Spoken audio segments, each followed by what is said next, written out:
Hello super learners, how are you all. I really hope कि आप सब एकदम फिट फाइन और बढ़िया हो।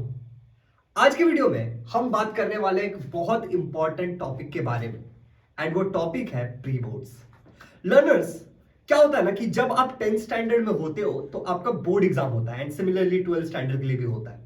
तो बोर्ड एग्जाम से पहले एक प्री बोर्ड लिया जाता है। चलिए प्री बोर्ड को थोड़ा सा एक अच्छे एग्जांपल से समझने की कोशिश करते हैं। Let's say Indian cricket team का वर्ल्ड कप मैच है या फिर आईपीएल का कोई बहुत इंपॉर्टेंट मैच है। अब जब भी ऐसा कोई मैच होता है, ऐसा नहीं है कि उनको खेलने नहीं आ रहा है, उन सभी प्लेयर्स को चुना गया है और वो खेल सकते हैं, they are trained enough. But फिर भी जस्ट कि वो उस माहौल से अवेयर हो जाए और वहां पे और बेटर परफॉर्म करे, इसीलिए वहां उनका एक प्रैक्टिस मैच होता है। मतलब जो भी प्लेयर्स खेलने जा रहे हैं वो प्रैक्टिस करते हैं एंड इसी तरीके यही इंपॉर्टेंस और इसी तरीके से आपका प्री बोर्ड्स लिया जाता है। प्री बोर्ड्स में क्या किया जाएगा कि आपको एक सिनारियो बना के दिया जाएगा, अगर आप किसी एक अच्छे स्कूल में हो तो, कि आपके एग्जाम कैसे होने वाले हैं, जिस पैटर्न में आपका बोर्ड का एग्जाम होने वाला है। लेट्स से जैसे कि साइंस की बात करते हैं एग्जांपल के लिए, तो आपका जो साइंस का पेपर होता है उसमें 4 क्वेश्चंस होते हैं। 40 मार्क्स का पेपर होता है साइंस 1 का और साइंस 2 का। तो पहला जो क्वेश्चन होता है वो एमसीक्यू बेस्ड क्वेश्चन होता है, क्वेश्चन नंबर 1 ए एमसीक्यू होता है। उसका क्वेश्चन नंबर 1 का जो बी होता है वो कैसा होता है, सॉल्व द फॉलोइंग क्वेश्चन। मतलब कुछ भी ऑब्जेक्टिव क्वेश्चन हो सकते हैं, correlation, find the odd one out, या फिर कुछ भी मैच द फॉलोइंग, इस टाइप के क्वेश्चन होंगे। फिर क्वेश्चन नंबर 2 होता है, उसमें भी ए बी होता है। फिर क्वेश्चन नंबर 3 और 4 होता है, फोर्थ वाले में आप कोई भी एक अटेंड करते हो। तो इसी पैटर्न में, एग्जैक्टली इसी पैटर्न में आपका एक प्री बोर्ड एग्जाम होगा साइंस का। And this goes for each and every subject, English, algebra, geometry, Marathi, Hindi, if you are having Sanskrit तो संस्कृत, या फिर कोई और लैंग्वेज आपका है तो वो, in fact ICT, information communication technology. Learners, यहां पे जो सबसे इंपॉर्टेंट बात का जिसको आपको ध्यान रखना है, जिसका आपको ध्यान रखना है, दैट इज कि आप ना जितना भी पढ़ सकते हो। मैं फिर से एक बार कहना चाहता हूं, यही चीज मैंने एक बार आप लोगों को एक्सप्लेन किया था जब हम लोग टर्म 1 का एग्जाम के लिए प्रिपेयर कर रहे थे, सेमेस्टर 1 के लिए प्रिपेयर कर रहे थे, तो कि आपने जितनी भी पढ़ाई कर ली है, नो मैटर वो 40% है, 50% है, 70% है या फिर 100% है, उसको बहुत अच्छी तरीके से रिवाइज करो जितना भी टाइम आपको मिल रहा है। क्योंकि जब आपका बोर्ड एग्जाम होगा ना, तो इससे थोड़ा ज्यादा टाइम आपको 2 पेपर्स के बीच में मिलेगा। पूरी ईमानदारी से पढ़ के जाओ, क्वेश्चन पेपर को बहुत अच्छे से देखो और उसके बाद पूरी ईमानदारी से पेपर को लिखो। अब मैं आप लोगों के साथ ना कुछ इंपॉर्टेंट चीजें शेयर करने वाला हूं जो अभी से आपको जिन बातों का ध्यान रखना चाहिए। वैसे अगर सच बताऊं तो इन बातों का ध्यान तो हमें हमारे 10th स्टैंडर्ड के स्टार्टिंग से रखना चाहिए था, बट अगर आपने नहीं रखा है लेट्स से, तो आपको अभी से इसका ध्यान रखना चाहिए। अच्छा लर्नर्स, इसी वीडियो में मैं आपके साथ एक चीज और शेयर करूंगा कि आप में से जो लोग भी हैं जिनको एक बार फिर से रिवीजन करना है अपनी पढ़ाई का, या फिर जो लोग भी अभी कुछ कुछ बाकी है, राइट, कुछ कुछ बाकी अभी पढ़ाई नहीं हुई और उसको पढ़ना चाहते हैं, तो वो कहां से पढ़ सकते हैं ये मैं आपके साथ शेयर करने वाला हूं। लर्नर्स, आ जाता है सबसे पहले इंपॉर्टेंट टिप पे, दैट इज कि जब आप अपना एग्जाम देने जाइएगा तो वहां पे एक टाइम बाउंडेड पीरियड होगा। मतलब कि आपके पास किसी पेपर के लिए शायद 1 आवर 30 मिनट्स है, किसी के लिए शायद आपके पास 3 घंटा है और आपको वो पूरा पेपर लिखना है। अब ऐसा नहीं होता है कि हम डेली पेपर लिखते हैं, हम डेली तो पेपर लिखते नहीं है, तो हमें ना आदत नहीं है डेली पेपर लिखने का।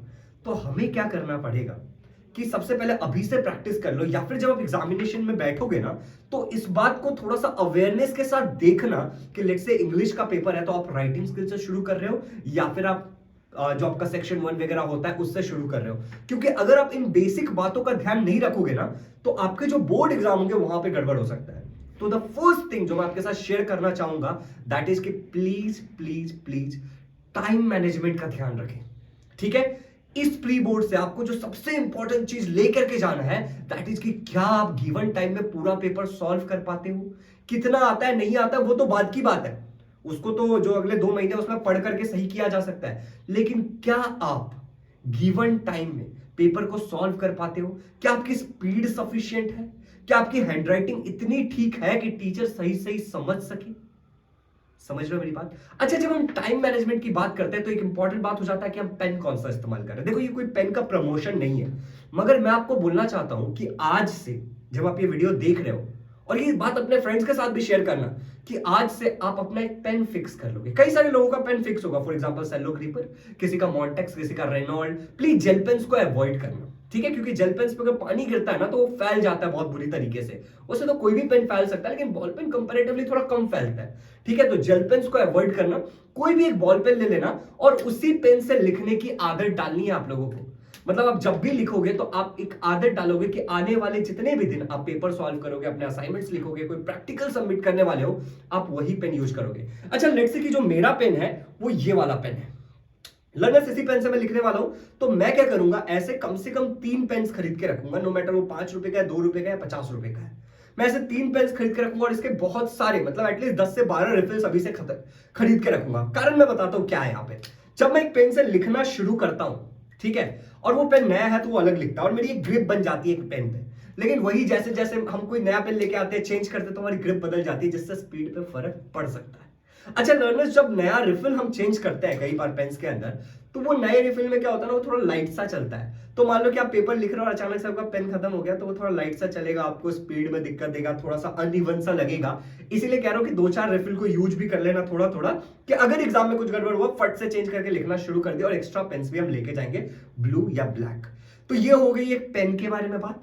ठीक है, अभी से एक और बात याद रखो, अभी से आप जितने भी पेपर सॉल्व करोगे, लेट्स से कि आप साइंस का practice paper, sample paper solve कर रहे हो कोई भी, तो कृपया करके वो जो बोर्ड वाले शीट आते हैं ना, वो बोर्ड वाले शीट खरीद लो, उस पे आप करोगे। दिस इज वेरी इंपॉर्टेंट, इससे आपको आदत हो जाएगी। साथ ही साथ जब आप पेपर सॉल्व कर रहे हो ना, तो बैठ करके 11 बजे से 1 बजे के ड्यूरेशन में करो दिन के। तो वहां पे आपको एक हैबिट भी बिल्ड होगी। आप बोलोगे कि भैया हमारा तो स्कूल बंद रहता है, चालू रहता है, तो हम क्या करें, तो सैटरडे संडे या संडे को कर सकते हो। That will be really helpful to you all. अब एक और बात पे आ जाते हैं। अब लेट्स से कि आप अपने प्री बोर्ड्स में जाते हो और वहां पे आप अपना पेपर लिखते हो। जब आप अपना पेपर लिख दोगे तो आपको बहुत भली भांति तरीके से ये पता होता है कि भाई मैंने कितना लिखा है, मेरे को कितना मिल सकता है, कितना नहीं मिल सकता है। तो वो जो पेरेंट्स टीचर मीटिंग का इंतजार हम करते हैं ना, कि अब हमें बुलाया जाएगा, हमें रिजल्ट दिखाया जाएगा, अरे यहाँ टीचर गलती से नंबर दे देंगे तो बहुत बढ़िया हो जाएगा, इन सारी चीजों को अवॉइड करो। चुपचाप से पढ़ाई में लग जाओ। अगर आपके प्री बोर्ड्स हो गए, फट से अपनी पढ़ाई में लग जाओ। आपको पता है कि कौन से सब्जेक्ट पे आपको ज्यादा काम करना है, कौन से सब्जेक्ट पे आपको कम काम करना है। देखो एक और बात समझो कि अगर आपको बहुत अच्छे नंबर स्कोर करने हैं, तो आपको क्या करना होगा कि आपको हर एक सब्जेक्ट में इक्वल मात्रा में नंबर लाना पड़ेगा, बहुत अच्छे नंबर लाना पड़ेगा, तभी आप बहुत अच्छा स्कोर कर सकते हो। अगर आप किसी एक भी सब्जेक्ट में फेल हो, दैट मींस कि आप फेल हो। ये बात प्लीज याद रखना। तो आप क्या करो ना, कि जो वहां पे सबसे, देखो इमेजिन करते हैं फिर से, एक बार एग्जांपल लेते हैं क्रिकेट मैच का। मान लो कि मैच चालू है, मैं बैटिंग कर रहा हूं, ठीक है, और किसी ने बॉल डाला, मैंने रोक लिया उस बॉल को, लेकिन फिर से किसी ने बॉल डाला और वो आसान बॉल डाल रहा हूं। मैं इंतजार कर रहा हूं कि जब ये सबसे खतरनाक बॉल डालेगा ना, तब मैं छक्का मारने की कोशिश करूंगा। How stupid this is, right? अगर कोई आसान बॉल आ रहा है, मौका मिल रहा है, तो मारो छक्का। तो जो लैंग्वेजेस होते हैं ना, हिंदी, इंग्लिश, मराठी, ये वही आसान बॉल है। पता है तुम्हें, यहां पर आपको पता है कि किस टाइप के क्वेश्चन आने वाले हैं, पैराग्राफ आएगा, पोयम आएगा, कौन से आएंगे ये भी कई बार आपको पता होता है। अनसीन के अलावा बात कर रहा हूं। ग्रामर में आपको पता है कि यही कुछ रूल्स हैं, राइट? इसी तरीके के पूछा जाएगा। राइटिंग स्किल सबसे इंपॉर्टेंट, वहां पे भी लगभग 25 से 30-35% का राइटिंग स्किल होता है। वहां पे आपको पता है कि लेटर आने वाला है, ये आने वाला है, वो आने वाला है। और अगर आप 5-5 में प्रैक्टिस कर लोगे ना अगले 2 महीने में, भाई साहब बहुत अच्छा स्कोर करोगे। टोटल जो आपका पेपर होता है वो 600 मार्क्स का होता है, जिसमें बेस्ट ऑफ 5 होता है आपका, ठीक है। तो उसमें से जो 300 मार्क्स है वो तो लैंग्वेजेस के हैं, 50% मार्क्स। तो लैंग्वेजेस पे मैं हमेशा इस बात पे जोर डालता हूं कि आप लोग प्लीज लैंग्वेजेस को ना थोड़ा सा ज्यादा समय दो, क्योंकि वो आसान बॉल है ना, जिसमें बहुत आसानी से छक्का मारा जा सकता है। तो प्लीज ये गलती मत करो कि आप उसको अवॉइड कर रहे हो। Is it clear? तो हमने बात किया कि हमें टाइम को ध्यान रखना चाहिए, टाइम का ध्यान रखना चाहिए। हमने बात किया कि हमें पेन्स का ध्यान रखना चाहिए, हमें किन पेपर्स पर प्रैक्टिस करनी चाहिए। अभी से अगर हम प्रैक्टिस कर रहे हैं तो हमने इस बात का भी ध्यान रखा कि हम किस टाइम ड्यूरेशन में करेंगे, कि हम साइकोलॉजिकली तैयार हो जाए पेपर के लिए। हमने इस बात का भी ध्यान रखा कि किन सब्जेक्ट्स पे हमें ज्यादा मेहनत करनी चाहिए। अब आ जाते हैं एक और इंपॉर्टेंट चीज पे। आपका प्री बोर्ड है और आप अपने प्री बोर्ड के लिए प्रिपेयर कर रहे हो। अब देखो, कुछ ऐसे सब्जेक्ट भी होंगे जो हार्ड होंगे, राइट? और आप वो प्रिपेयर नहीं करना चाहते हो, या फिर कुछ नहीं करना चाहते, आपको मन नहीं लग रहा है। लेट्स से कि ये कोई तो एक सब्जेक्ट है, ठीक है, और ए वाले पार्ट आपको शायद समझ नहीं आ रहा है। अब बात को कुछ ऐसे समझो लर्नर्स, अगर आपको कोई भी सब्जेक्ट समझ नहीं आ रहा है तो आपके पास हमेशा चॉइस होता है, YouTube, tuition, schools and all, वहां से आप समझ सकते हो। लेकिन फिर भी आपको याद नहीं हो रहा है, इस चीज को समझने की कोशिश करना। समझ में ना आना इज अ डिफरेंट थिंग। अगर कोई अच्छे से समझा दे तो कई बार हमें समझ आ जाता है, लेकिन अगर आपको याद नहीं हो रहा है, आप ये कह रहे हो कि ये मुझे याद नहीं हो रहा है इसलिए हार्ड है, तुम आलसी हो। इस बात को मान लो कि तुम आलसी हो। 5 बार करो, 6 बार करो, 10 बार करो, 20 बार करो, याद कैसे नहीं होगा? अरे भैया इतना टाइम नहीं है तो क्या छोड़ देगा? एग्जाम में वही आ गया तो क्या करेगा? अगर कुछ इंपॉर्टेंट है तो उसको पक्का करके जाओ। और अब थोड़ा सा ना पढ़ाई वाली चीजें बता देता हूं कि पढ़ने वाली चीजों में क्या जिन बातों का ध्यान रखना है। सबसे पहले आपको किसी भी चैप्टर को पढ़ना है, ये स्टार्टिंग से बताते आ रहा हूं, ये बदलता नहीं है। आज भी वही जरूरी है, कल भी वही जरूरी होगा, एक दिन पहले भी एग्जाम से पहले वही बोलूंगा मैं, ठीक है? सबसे पहले किसी भी चैप्टर को समझो। अगर साइंस की बात करें या सोशल स्टडी की बात करें तो हमारे ही चैनल पे वन शॉट वीडियो डाले हुए हैं, उसका आप इस्तेमाल कर सकते हो। जरा सर्च तो करो, किसी भी चैप्टर का नाम लिखो, उसके आगे शुभम झा लिख दो साइंस के, आपको वो वीडियो आ जाएंगे, उसको देख लेना वन शॉट, ठीक है? जिससे आप फट से पढ़ लोगे। दूसरी बात, आपने चैप्टर को समझ लिया, अब आपका इमीडिएटली आपको एक चीज करना है कि आपको एक्सरसाइज करने हैं। You have to do exercise very thoroughly. अब क्या करो ना, उसके बाद प्रीवियस ईयर क्वेश्चन करो और प्रीवियस ईयर क्वेश्चन को चेक कर लेना कि एक्सरसाइज में से कितने क्वेश्चन पूछे गए, या तो डायरेक्टली या तो इनडायरेक्टली। 90% जो क्वेश्चन होता है ना, 90% of the questions are asked from the exercise itself and 100% question will be from your text book. तो आप क्यों कोई रेफरेंस बुक के पीछे भाग रहे हो? Avoid it. This are the super important tips जो मैंने आपको प्री बोर्ड के लिए दिए हैं। मैंने सबसे इंपॉर्टेंट स्टार्टिंग में पेन पे गौर किया, क्योंकि पेन इज समथिंग जिससे आप पेपर लिखने वाले हो and it is very important कि आप एक सही पेन का इस्तेमाल करें, ठीक है? और प्रैक्टिस करो। देखो, इट इज सेड है कि प्रैक्टिस मेक्स मैन परफेक्ट, पर ये पूरा सत्य नहीं है। पूरा सत्य तो यह है कि perfect practice makes man perfect. छोटी छोटी बातों का ध्यान रखो, जैसे कि आप क्या खा रहे हो, क्योंकि आप जितना खाओगे उससे डिपेंड करेगा कि आप कितना सोओगे, आपका हेल्थ कैसा होगा। अगर आपका हेल्थ ही सही नहीं रहा तो एग्जाम दे नहीं पाओगे, ठीक है? तो इस बात का बहुत ज्यादा ध्यान रखो कि आपका जो गोल है that is the main board exam, this is just a practice match. इसमें हमें प्रैक्टिस करना है, चीजों को समझना है। एक चीज जो अवॉइड करनी है वो है कि आपको चीटिंग नहीं करनी है। प्री बोर्ड में मैं कहूंगा कि 1 मार्क्स का भी चीटिंग मत करना।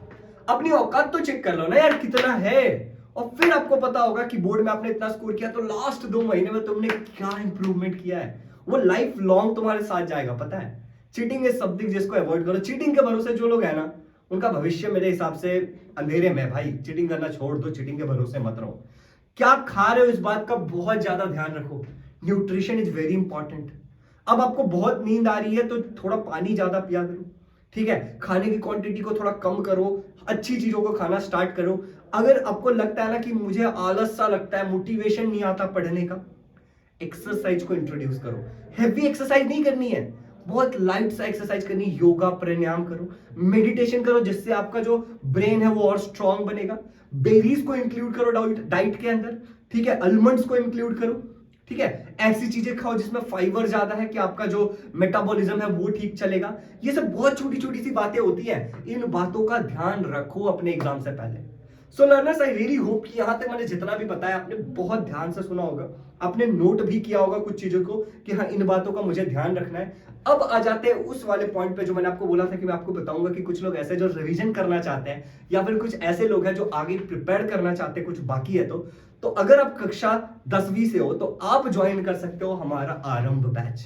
क्लास 10 के लिए हमारा आरंभ बैच है जिसमें हम सारे सब्जेक्ट कवर कर रहे हैं। इसके जो क्लासेस होते हैं लर्नर्स, वो होते हैं शाम के 9 बजे से लेकर 10:30 बजे तक, और इसमें अब तक हमने केवल और केवल 25 से 30% सिलेबस कंप्लीट किया है। बाकी सिलेबस बाकी है क्योंकि इसको हमने अभी रिसेंटली ही लॉन्च किया था, और यहाँ पे हम marathon session, one shot sessions ऐसे लेकर के आगे की चीजें कंप्लीट करने वाली है। देखो, कुछ नहीं से कुछ भला, समझ रहे हो मेरी बात? इसका जो प्राइस है वो भी बहुत ज्यादा नहीं है लर्नर्स, इसका प्राइस केवल और केवल 2000 रुपीज है। मैं इसके बारे में बहुत ज्यादा आपको जानकारी नहीं दूंगा, मैं बस इतना बोलूंगा कि अगर आप इंटरेस्टेड हो तो डिस्क्रिप्शन में हमारे ऐप का लिंक होगा, उस ऐप को आप डाउनलोड कर लेना, अपने नंबर से रजिस्टर करना। जैसे ही आप रजिस्टर करोगे आपको इमीडिएटली मेरी तरफ से एक मैसेज आ जाएगा कि hi, how can I help you, this kind of message आएगा आपको वेलकम करते हुए।